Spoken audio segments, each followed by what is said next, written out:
Feliz tarde, Santos. Bienvenidos a una nueva emisión de Noticias Globovisión Salud. Yo soy Oriana Díaz y me complace saludarlos en nombre de todo el equipo técnico y de producción que hace posible que este espacio llegue a sus hogares. Como allí veía nuestro tema el día de hoy, la enfermedad de Crohn. Y me acompaña el doctor Manuel Bronstein, médico gastroenterólogo. Bienvenido, gracias por acompañarnos en esta oportunidad, doctor. Gracias, Oriana, por tu muy cordial invitación a participar en este excelente programa. Doctor, quisiera que nos explicara detalladamente qué es la enfermedad de Crohn.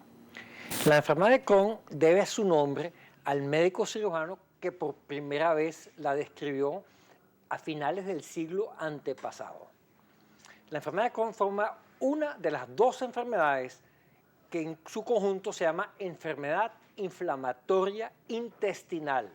La otra enfermedad que acompaña a la enfermedad de Crohn es la rectocolitis ulcerosa, con la cual tiene similitudes y diferencias y debe hacerse el diagnóstico diferencial de una de estas dos enfermedades inflamatorias intestinales con otra gran cantidad de enfermedades que tiene o pudiera tener síntomas similares. ¿En qué se diferencia?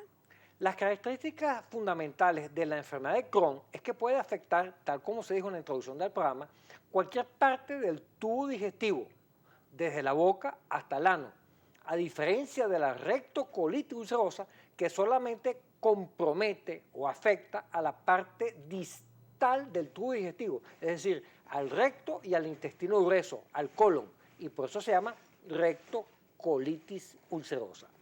La otra diferencia fundamental es que la afectación, la inflamación, la alteración de la parte interna del tubo digestivo, lo que se llama la mucosa, se ve básicamente afectada en la colitis ulcerosa.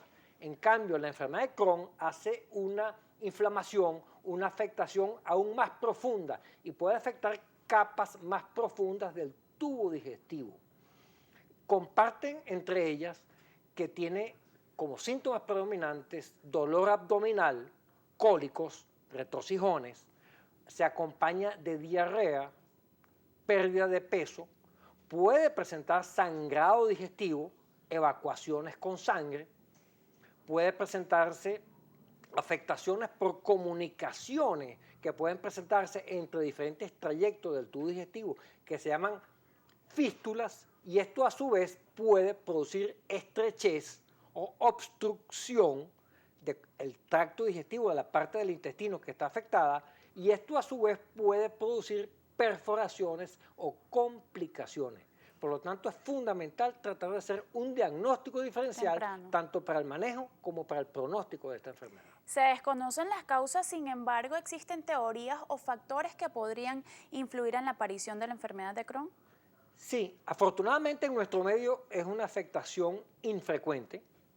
La edad pico, cuando más se ve, es entre los 15 y los 30 años y luego alrededor de los 60, 70 años. Pero puede verse realmente a cualquier edad, prácticamente desde edades muy pequeñas.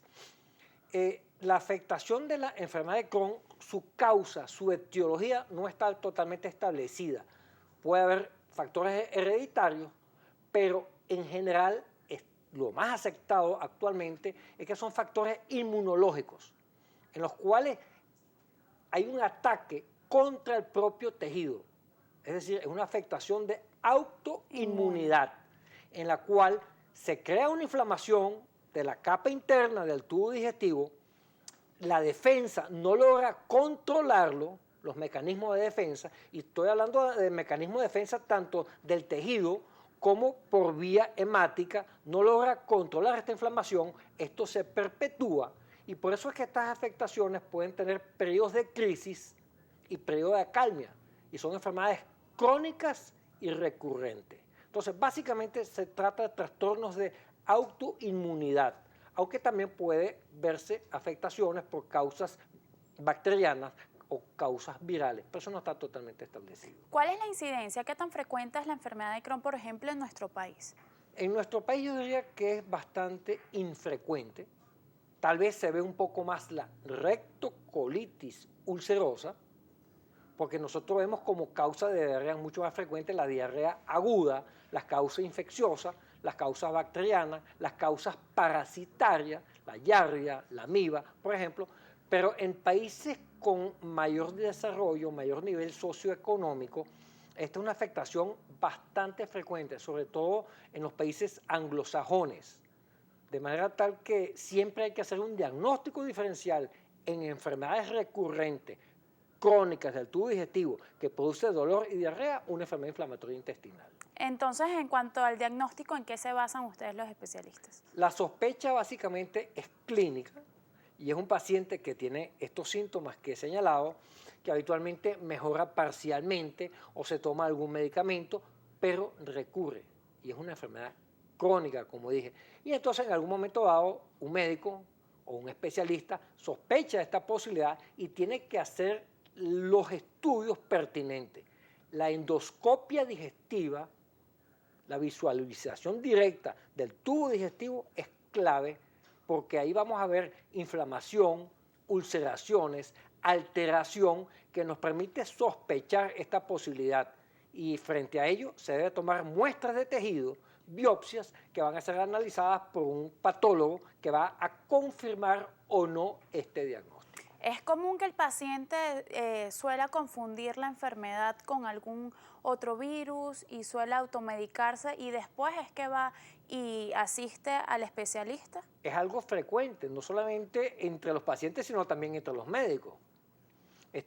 Lo que quiero decir de otra manera, que el diagnóstico suele ser tardío. Es un paciente que tiene meses o inclusive años con recurrencia de los síntomas hasta que finalmente se hace el diagnóstico correcto. Doctora, al regreso vamos a estar conversando cuáles serían las consecuencias de no tratarla a tiempo y sobre todo cuál es el tratamiento para combatirla o para tratarla. De esta manera hacemos nuestra primera pausa en Noticias Globovisión Salud.